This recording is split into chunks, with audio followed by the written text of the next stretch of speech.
Today is October 1st, and this tape is one of a series of interviews of North Fork women for the Archives Committee of the North Fork Women for Women Fund.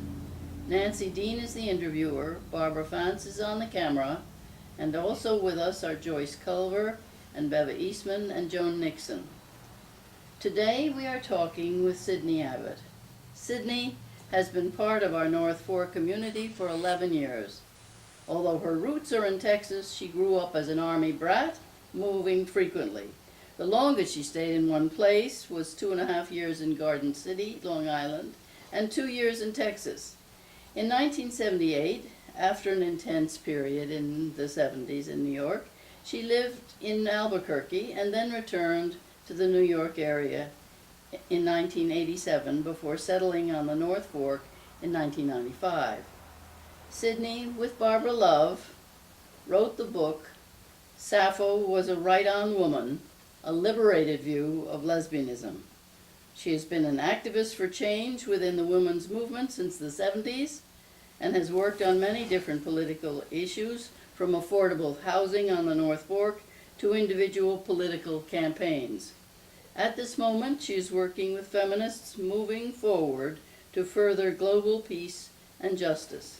Now for the fun. You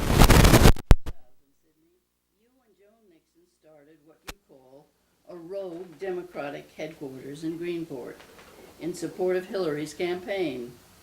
Why do you call it a rogue group, and what led you to that? Well, rogue is a highly technical term in political circles. Ah. It means exactly what it means if it were a rogue elephant, an outlaw. Mm-hmm. In other words, Joan and I didn't ask anybody, basically. We just announced that we were going to do it. Mm-hmm. And we did, and the local Democratic Club, which happens to meet at the church that we attend, the Unitarian Universalists, I mean, they're all the same, you see, had said there was no place to rent in Greenport, and the prices were too high. So I went to see Dave Capel, and he sent me to a highly controversial man named Conta Costa, who said we could have the shop with no ceiling and no walls and nothing. Floor? He tells me it had a floor. And then we had nothing to put in it. It was quite large, actually. And looked at the water. It was very beautiful. And we got a mailbox and put it out in front. So then the pirates, who were active in the Maritime Festival, and the pirates had taken over, this will mean something to some people and nothing to a lot of people, had taken over where the carousel was, but they had been thrown out. So down by the water on this concrete jetty thing were all of their sets. Mm. So I went down, I was smoking in those days, so I went down there to have a cigarette, and I said, what are you going to do with all, there was Poseidon and Neptune and mermaids and big casks, you know, and boards and everything. I was looking at him, wow, you know, And he said, we don't have any place to put it. This is a tragedy. I said, well, I do. So we set all of this up. We had cleaned this place perfectly. And we set it all up inside. And we had a store window, which we...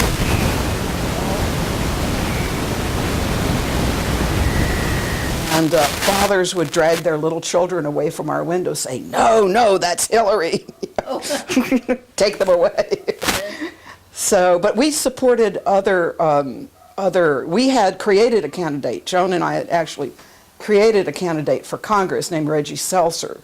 A person. A person. Yeah, well, this was a real person. It could have been a fiction, but it wasn't. It was a real person. Mm-hmm. And so the headquarters was for Gore and Reggie and Hillary. Mm-hmm.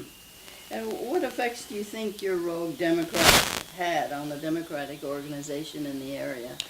Well, you can't maybe know directly, but I do know this, that they had never won an election in about 15 or 20 years, and every election after that they went and they put in a supervisor who unfortunately forgot to tell us he was a conservative, Josh Horton, and then when he left, the town board now is predominantly Democratic, and according to Long Island Newsday, this is the first time since the Civil War. Wow. So I can't say it's a direct result, but I will say this, that while the Democratic Club members dropped by to visit our insane but fun headquarters, they didn't really do any work there, but people appeared, right, Joan, out of the woodwork. Mm. They just flocked. We had a sandwich board thing that we'd put out on the sidewalk saying Democratic Headquarters, East End, East End. East Hampton nearly killed us. They really did. They were so mad because they thought they had the on Democrats on the East End. And so people just came in off the street out of nowhere.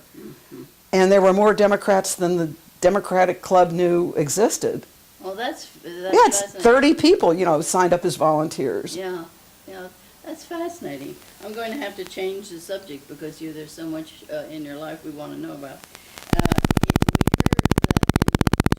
purchased 3 polls. Since you're a very political person, there was probably a political purpose behind your action. Was there? Oh, yeah.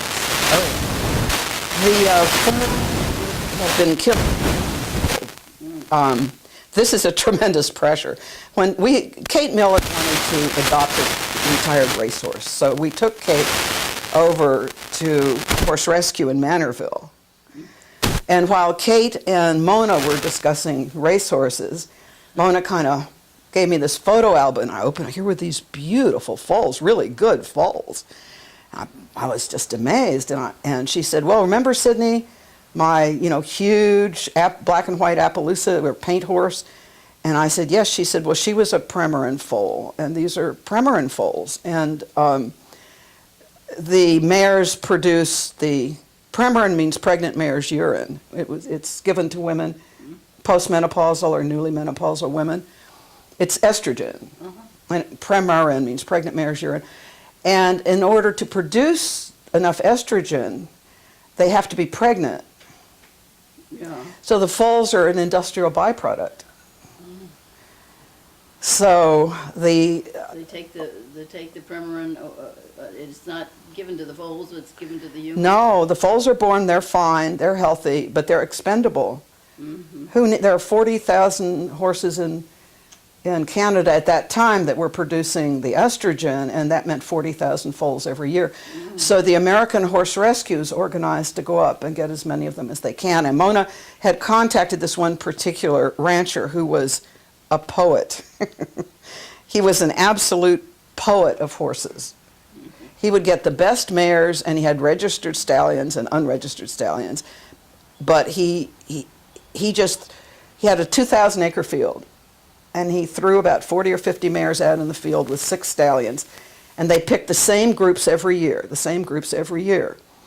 So we adopted in year 6 or 7. So Mona could tell us what every one was going to look like and when it grew up and everything.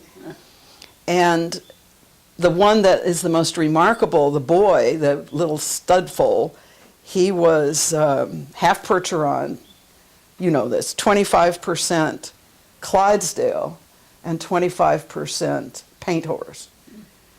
And he's absolutely magnificent. Today he's sharing the air and water with Martha Stewart's Friedans in Bedford, New York. Oh, really? And Magnificent horse. what has happened generally to the foals? Have they been taken over? I mean, We raised our 3 to be 2 years old, and we had a trainer that they would do anything. At 7 or 8 months, they were jumping in and out of trailers for fun with no ramps. I mean, they'd do anything. So we took them back to Mona to find homes in a period of time when she wasn't very busy. And Joan paid and had them saddle trained. They were trained, they had saddles on but not been ridden. And we had adopted the mother. And so they were all, they were walking and trotting and figure 8s and stuff by the time they were adopted. They were in magnificent health. They were perfect conformation. I mean, you saw them when they were really little. yes. But they were stunning, absolutely stunning. It must have been hard to give it up. Oh, it was horrible. It was one of the worst experiences of my life. It's like giving up your children or something. Yeah. Well, now, with this past summer, with others, organized and put together a fantastic event. You mentioned that Betty Friedan's funeral was crucial to that event.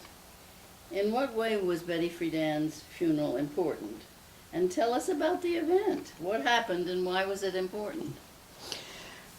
Well, I think I need to give a little bit of background here. For some reason, I knew more why I can withdraw into near seclusion and then come to some kind of an idea and then go out in the world and do it. And it's never been very clear to me, like writing the book, Sappho Was a Right-On Woman. I mean, things with Barbara. I don't quite understand how it happened. So your question is very good. The little bit of background is that I had noticed in sitting in Joan's house, which I rent in Southold, I had noticed that Joan would call me up on the phone and she would say, well, this woman's group in New York, well, they're having an event, they're having a benefit, and it costs $200 or $250. Do you want to go? And I would go, no, why do I want to do that? You know, most times. And I wouldn't go.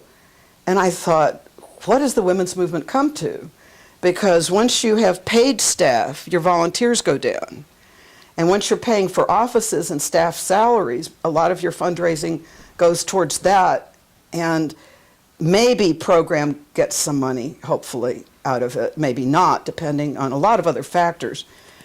So I was sitting out here and I thought the whole world is going down the tubes and the Bush administration and the war in Iraq and everything. So Betty Friedan died. So I called Joan and I said, are you going? Yeah, we're going. So we went. So the morning of Betty Friedan's funeral in February, early February, I called my friend Kate Millett and I said, hey, Kate, are you going to speak? She said, it was 9:30 in the morning. This is a lady who never gets up till 11. She said, yes, I'm on my way out the door. Went back in my chair like that. I said, you are? She said, yes, I'm going to speak. And we arrived. Well, the family, the Friedan family, and this, they were entitled to this. They wanted a family funeral. And it was it was at the Riverside Chapel. And it was where Bella's funeral had been in Mims. So, you know, it's hard to go there so many times, you know.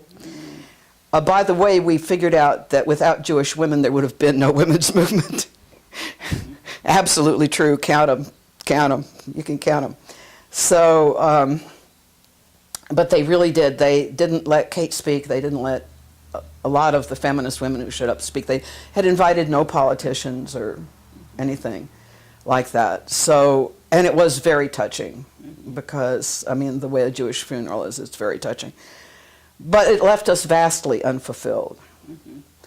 So Jackie Ceballos, who's going to write a book about her years with Betty, said she wanted to go, she wished she could go to Sag Harbor to see the burial. And I said, easy to do, I'm driving back to the island. And we began a conversation, then an email conversation, and then she put a little bit of it on the web, and back came like 90 answers right away. Mm-hmm. We need to do something. Mm-hmm. And 50 of them were at least were from women I'd worked with in the women's movement. So that kind of started it. And then I thought, well, heck, we can't do Betty if we don't do Bella, right? And we were getting substantial help from the Bella people and substantial help from the Betty people. And no one told me not to put them on the same executive committee because they hadn't spoken in 20 years. Yeah. So there they were. They suddenly saw the list on the email, you know, did a name. Ooh, there are these other people on this committee. So they had to figure out how to make it okay. And the way they made it okay was both sides conjured up this legend, which is a true legend, that Betty and Bella, who were not really speaking because Betty had started the National Women's Political Caucus, technically had started it, and Bella and Gloria eclipsed her totally. So, but there's only one Hampton's Jew, and if you tend to arrive late, there only a couple of seats. So they had to sit side by side on a ride back. That. Guess who I was? Betty Friedan. That's right. but what happened as the emails and the conversations went on is that people had to remember bits of what Joan Nixon just said. They had to remember this. And they finally decided, both sides, it was like a beehive going, they all decided finally that they had made friends again on that trip. Actually, they had never been quite the enemies that people thought they were, you know. So then it became all right to be on the same executive committee and to have the same thing. So then Martha Baker, who ran Bella's office, congressional office in New York City, who is one of the most adored people in New York City and one of the most prominent event consultants in the city. I said, Martha, we can't afford you, but could you be our coordinator and we'll do all the work, you know. She said, okay, knowing she was going down the tubes. I mean, she knew it right then. And then she said, but this is my rule, this is my demand. If we have an all-white stage, I walk. So I said, no problem, we'll honor Coretta Scott King. We thought about, we should have really done Shirley Chisholm this year. Flo, well, we adore Flo. But it was a little harder to get we were putting on a major event, a major event in 3 months' time. I had to practically fan Kate Stimpson and bring her back because we had a meeting and she said, oh, yes, now about this event. 2008? I said, no. She said, 07? I said, no. I said, August. And she just about. So anyway, we had a lot of work to do and you know, Coretta seemed to be. And Coretta's funeral was the same, you know, week as Betty's. I mean, there's a lot of things going on here. A lot of heavy things, because this is the year we also lost Wendy Wasserstein, Rosa Parks. Heavy year.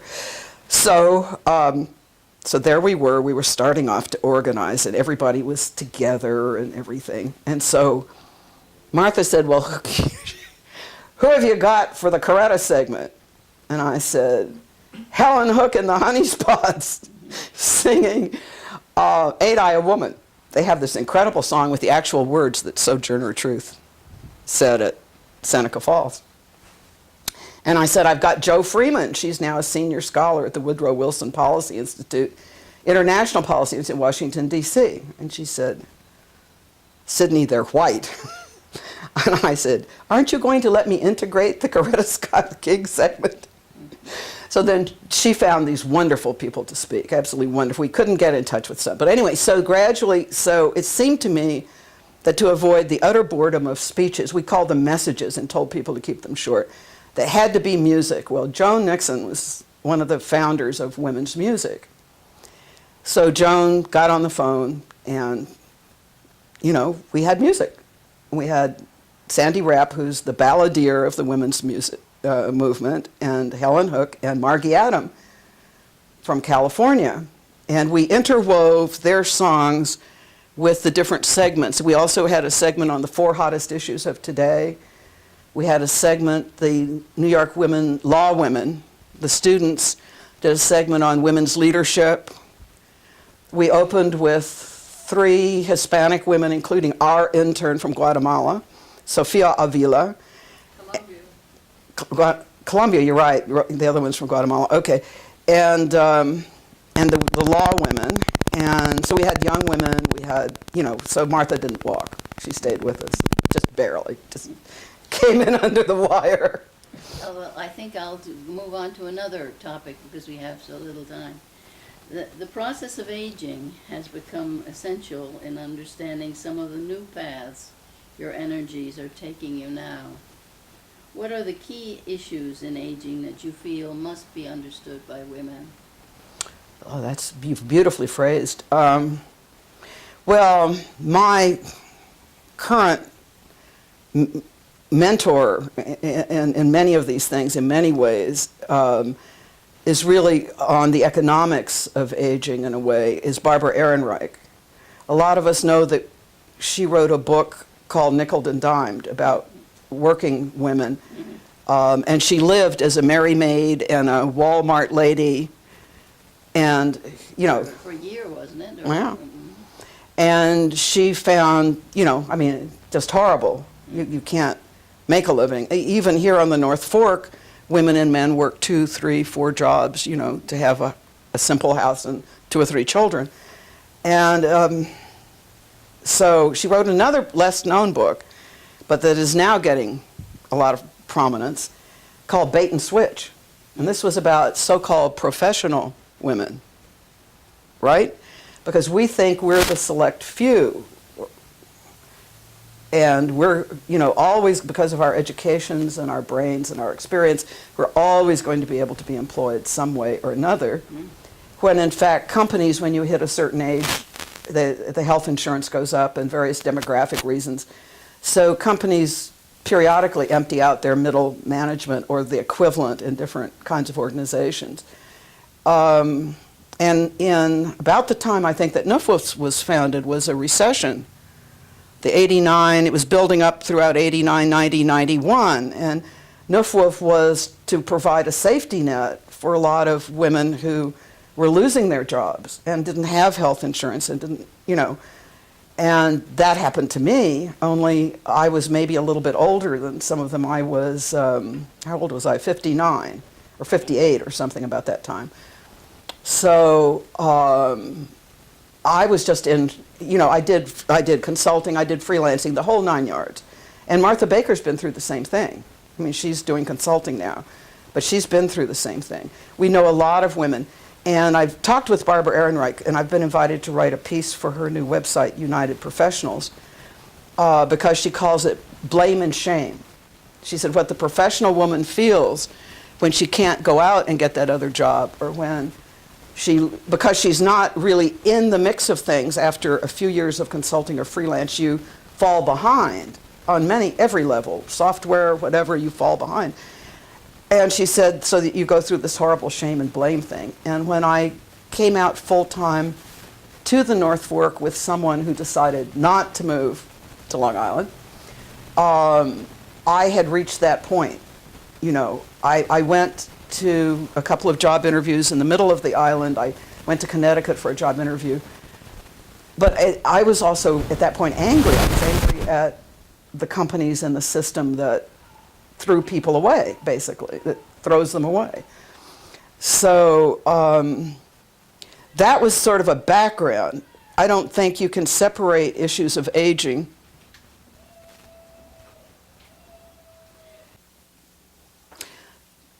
to me, the issue of the economics of aging and health are very deeply interwoven. For example, when I moved here and found that I was enough out of the loop at the time that it was difficult to pick up freelance jobs or a full-time job. I had a couple of good interviews but didn't make it. And NFWFWF picked up my health insurance for at least 6 months, I think, if I recall correctly, which was absolutely wonderful. And I had support from women in the community, but there was just no place to go, really, from it. So the first issue that really came up of being kind of into forced retirement and getting older, same thing, was the question of health care. So that, I was too young to get Medicare at the time. So anyway, that kind of worked itself out over time. But what, in my situation, and it began really with that rogue Democratic headquarters in a sense, was that my reaction to aging has been and to health issues has been to continue with my sporadic of getting an idea for writing a book or getting an idea for the rogue headquarters, which was more darn fun and the whole thing, or whatever, and doing it. In other words, I was thinking before I came here today, it's like, what is that principle? Every action has an equal and opposite reaction. Is that the more something is bothering me, health-wise, or the more I seem to, I've got my option, and I do spend a lot of time by myself, but what happens is that by some form of osmosis, something else comes out. Maybe a year or two, something else will pop out. But I don't know. Do see aging, because I used to work in the department for the aging in the commissioner's office, and one of the women volunteers who were aging, and I was younger, had on the side of her file cabinet, "Aging ain't fun, but think of the alternative." And I think it is, for our day and time, and for women right now, a real adventure. We have better health care, basically, if we have access to it, than ever before. And, 70 is the new 60, 60s, et cetera, et cetera, et cetera. So there's there's no real excuse to stop. Yes, you're more tired. Yes, you might be forgetful of something or other, like when we're finished here, somebody tell me where I am. It's a joke. It's a joke. But basically, the new medical wisdom is that there's no point in quitting. Nobody's going to tell you to go sit in a rocking chair, right?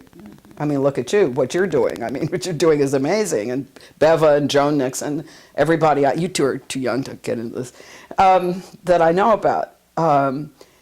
So that this event came shortly after I had been diagnosed with low-grade MS, multiple sclerosis, which I was told by the most fabulous neurologist, Carolyn Gatewood, who's also from Texas, and we sit there and trade Texas stories, how many people her family killed, how many people my family killed, what cattle deals went down or didn't go down, whatever. We just sit there and talk for a very long time. And she said, I have had this my entire adult life, which is interesting. But low grade, she said, the reason you're having some troubles now is that you compensated for things and you didn't even know you were compensating, because you had part of the profile of women with MS is this boundless energy. And nobody knows quite why it strikes educated women, white, with boundless energy. But that's who it gets. And to some extent, Parkinson's has the same demographic. So I thought, well, I felt very lucky that I had the low grade. And I read books on it and so forth and so on. And all the books, because they were new books, researchers from Yale and so forth, and they all said, the worst thing you can do is stop. That is absolutely the worst thing you can do. You have to go to physical therapy. You have to take care of yourself. Multiple sclerosis does not kill people. Parkinson's doesn't kill people. But if you don't keep active, it can put you in a position where an opportunistic something can get you. So you got to keep going. And actually, Tracy O'Cates taught me that a long time ago, because her mother had it, and then she had it. And she went to Europe and got way ahead of what we knew here. And so I thought, go ahead.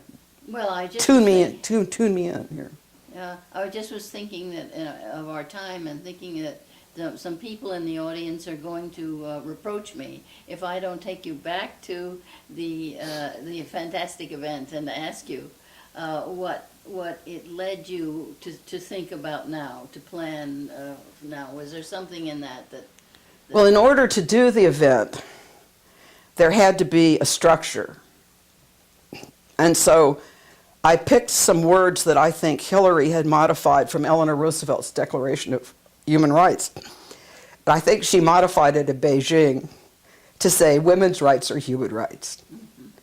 So Joan and I and Amy Hackett, who's got a long background with foundations and not-for-profits, started a little foundation called Women's Rights are Human Rights. And we have our New York State not-for-profit, and our C3 is going well. It's just a lot of stuff to mail in and stuff like that. So that created a structure, and that structure is in place, and we're moving forward with a couple of different ideas. I really wanted to take it international. My idea with the event in New York was to de-yuppify the women's movement. It's like, let's get out of the hotel dining rooms, please. Yes. Yes. I mean, I get these things on the email, and it says, send this to your congressman and send us $20, and I'll get 3 of those a week. As far as I'm concerned, that's not feminism. Martha Baker's background, like Mim Kelber's and Bella Abzug's, to some extent Betty Friedan's, because she started off working for socialist newspapers and magazines and all in New York.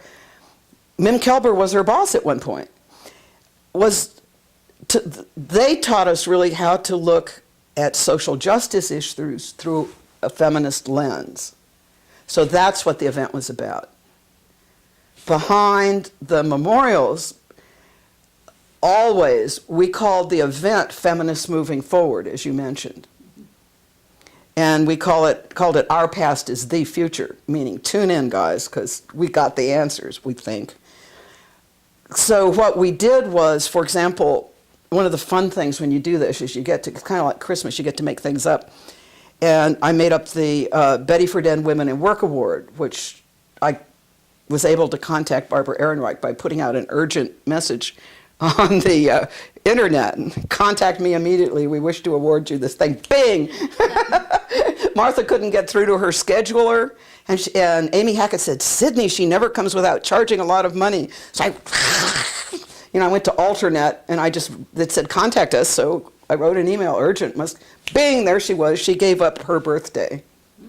She was with us until like 4:30 p.m. on her birthday, her 61st birthday. And Betty Friedan's daughter, Emily Friedan, came and spoke, and Liz Abzug, and we brought somebody out of retirement who's first class, Ronnie Eldridge. Now, there was a young reporter from the New Yorker there who'd been to parties with Ronnie and her husband, who's Jimmy Breslin. And she said, but I never heard Ronnie speak. She was in awe. I mean, each segment had one or more heavy hitters. We didn't get sentimental. I didn't have to tell anybody, but by naming it Feminists Moving Forward, and we had workshops in the beginning of the day. Red Stockings, films about Palestinian and Israeli women taken over 30 years' time trying to talk to each other about peace. I mean, we covered the Women of Color Policy Network from NYU Wagner. We just did everything. Anybody who wanted to come and do a workshop got to come. One of the Socialist Workers' Party newspapers, they were out in front, and they were handing it out, and they were trying to look very angry. And I said, oh, I'm one of the organizers of the event. And I said, because the New Yorker reporter asked me, how did you handle that? What I said was, if you want to come inside and go to workshops, everything you're concerned about is in there. Yes, is in there. And welcome. Yeah. And welcome. And we had pretty stirring, our different various speakers, anti-war speeches, and a lot else too. A lot else too. Merle Hoffman just blew the ceiling off about the loss of reproductive rights in this country. And she brought in one of her frontline activists, Mary Lou Greenberg, who had just come from, I think it's Mississippi, where they're trying to save the last abortion clinic in the state. Anyway, I mean, we just blew the tops off of the whole thing. And there were the president of New York now, and I won't say her name because she'll be embarrassed about this. She came to me afterwards. She said, Sidney, today I learned so much about feminism. She's a young woman. Today I learned so much about it. People came up to me and said, but I thought the women's movement was just concerned with reproductive rights. I said, I don't think so. I don't think so. And so we really did want to send this very, very strong message. Mm-hmm. It happens that at the same time, there are things happening within now.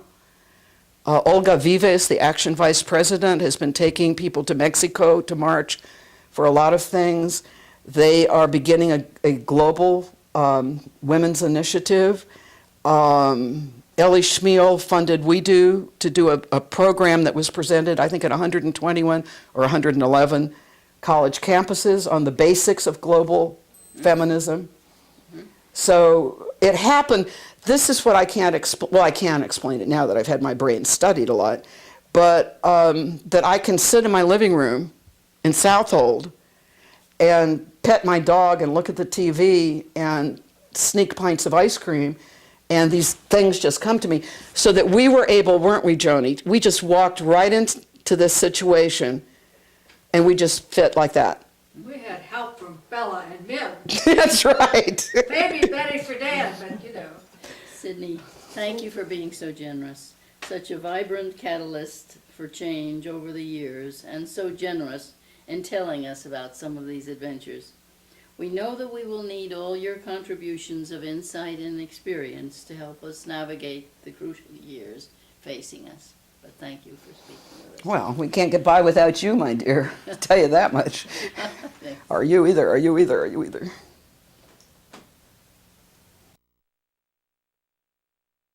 Well, he let somebody know so far in advance that he